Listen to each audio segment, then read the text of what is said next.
नमस्कार दोस्तों, जय हिंद, वंदे मातरम। एक बार फिर से आप सभी का बहुत बहुत स्वागत है आपके अपने यूट्यूब चैनल एग्ज़ाम ट्रिकी में, जहां पर दोस्तों आज हम बात करने वाले हैं सीटेट के महत्वपूर्ण बाल विकास के टॉपिक की। और ऐसे 10 महत्वपूर्ण टॉपिक जिनके पढ़ने से आपको 25 नंबर यहाँ पर आपको देखने को मिलेंगे। अगर आप इन 10 टॉपिक को केवल और केवल 10 टॉपिक को तैयार करते हो तो आपको उनसे 25 नंबर तो देखने को मिलेंगे ही मिलेंगे। यानी कि 25 नंबर कटने ही नहीं वाले, अगर आपने इन टॉपिकों को बहुत अच्छे से कर लिया और इन टॉपिक्स के लिए आपने प्रीवियस ईयर के क्वेश्चन पेपरों को लगा लिया। तो चलिए दोस्तों जानते हैं। और इससे पहले आप सभी जितने भी हमारे भाई बहन हैं चैनल पर पहली बार हैं, चैनल को जरूर सब्सक्राइब कर लीजिएगा और बेल आइकन में ऑल का ऑप्शन प्रेस कर लीजिएगा। यहाँ पर आप देख सकते हैं पहला टॉपिक है आपका सामाजिकरण। सामाजिकरण से आपके 2 नंबर के क्वेश्चन, सोशलाइजेशन से आपके 2 नंबर के क्वेश्चन जो हैं वो आपको देखने को मिल जाते हैं। सोशलाइजेशन क्या है, कैसे होता है, बच्चे कैसे अपने जीवन में आगे बढ़ते हैं, सारी चीज़ें। इसके बाद में आपका पियाजे, कोहलबर्ग और वाइगोत्स्की। जीन पियाजे का संज्ञानात्मक विकास का सिद्धांत। ऐसे ही आपके जीन पियाजे से 2 नंबर तो आपके जीन पियाजे से बिल्कुल पक्के ही पक्के हैं। आपका आना ही आना है, ये मान के चलिए। जब संज्ञानात्मक विकास के सिद्धांत की बात करें तो इसी में आपका चाहे आप स्कीमा के बारे में पढ़ लो, चाहे आप जनरलाइजेशन के बारे में पढ़ रहे हो, तो ये सारी चीज़ें आपको देखने को मिल जाती हैं जीन पियाजे से। बहुत इंपॉर्टेंट है। इसके बाद में कोहलबर्ग का नैतिक विकास का सिद्धांत, जहाँ पर इन्होंने अपने 3 स्तरों को बताया था, पूर्व परंपरागत स्तर, परंपरागत स्तर और उत्तर परंपरागत स्तर। तो यहाँ से इनके स्तरों से जुड़े हुए क्वेश्चन जो कि बहुत इंपॉर्टेंट होते हैं। और उसके बाद में आपका वाइगोत्स्की से भी आपके क्वेश्चन देखने को आपको मिलते हैं। और जब वाइगोत्स्की का सिद्धांत आता है तब क्या है भैया, 2 नंबर के क्वेश्चन ले वाइगोत्स्की से भी आपको देखने को मिल जाते हैं। और बहुत इंपॉर्टेंट, ये सभी सिद्धांत आपके लिए बहुत इंपॉर्टेंट हैं। ले वाइगोत्स्की का सामाजिक सांस्कृतिक सिद्धांत, ठीक है। इसके बाद में मोस्टली आपका यहाँ से हावर्ड गार्डनर, और गार्डनर का जो मल्टीपल इंटेलिजेंस थ्योरी है, गार्डनर की जो मल्टीपल इंटेलिजेंस थ्योरी है आपके लिए बहुत इंपॉर्टेंट है।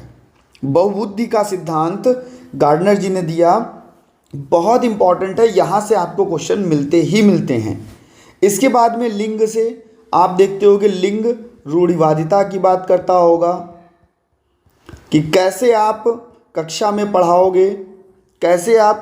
पढ़ाओगे, तो किन बच्चों पर ज़्यादा ध्यान दोगे, लड़कियों पर ज़्यादा ध्यान दोगे, लड़कों पर ज़्यादा ध्यान दोगे, या लड़कियां मैथ में कमज़ोर होती हैं, लड़के मैथ में अच्छे होते हैं। ये सारी चीज़ें, ठीक है। लिंग समानता पर बात करेगा, लिंग रूढ़िवादिता पर चर्चा करेगा। तो ये सारे टॉपिक्स आपके लिए वेरी वेरी इंपॉर्टेंट हैं दोस्तों।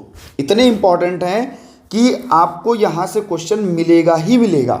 इसके बाद में समावेशी शिक्षा, आपका समावेशी शिक्षा से भी बहुत सारे ऐसे प्रश्न हैं जो आपको देखने को मिलते हैं।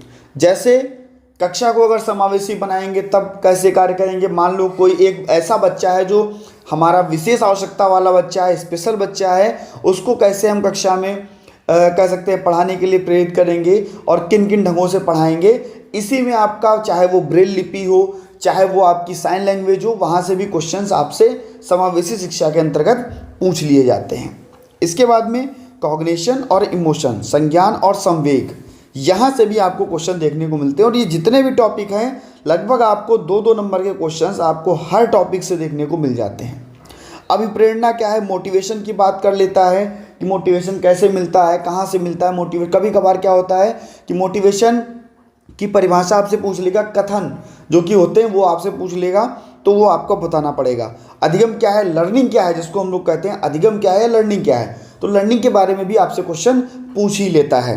इसके बाद में अधिगम अक्षमता, बहुत इंपॉर्टेंट, लर्निंग डिसेबिलिटीज़, जहाँ पर आप लोग डिसलेक्सिया, डिसकैलकुलिया, डिसफेजिया, डिसप्रेक्सिया और कह सकते हैं इन सभी चीज़ों को आप पढ़ते हो, बुलीमिया, तो इनको जब आप पढ़ते हो तो आप अधिगम अक्षमता, तो ये तो बहुत इंपॉर्टेंट टॉपिक, सारे के सारे इंपॉर्टेंट टॉपिक हैं। यहाँ से भी आपको 1 से 2 नंबर, कभी कभी कहेगा पठन वैकल्य, तो डिसलेक्सिया होगा, डिस्ग्राफिया होगा, तो आप लोग इंग्लिश और हिंदी का वर्ड भी समझ लीजिएगा। इसके बाद में NEP 20, RTE एक्ट 2009, NCF 2005 और असेसमेंट और इवेल्युएशन, ये एक टॉपिक आपका है।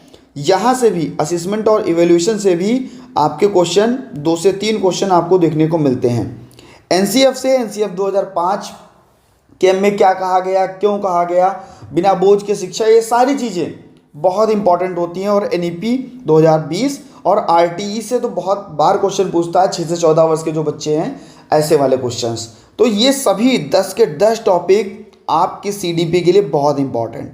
हाँ, अगर आप इन टॉपिक को पढ़ते हो तो आपको कुछ ऐसे भी टॉपिक होंगे जो आपको पेडागोजी में हिंदी में भी काम दे जाएंगे, वही आपको संस्कृत अगर आपने लिए वहाँ पर भी काम दे जाएंगे, वही आपको मैथ में भी काम दे जाएंगे। यानी कि पेडागोजी के जितने भी ये क्वेश्चंस यहाँ पर आपको देखने को मिलेंगे इनसे संबंधित, तो वहाँ पर भी आपको काफ़ी हेल्प करके जाएंगे।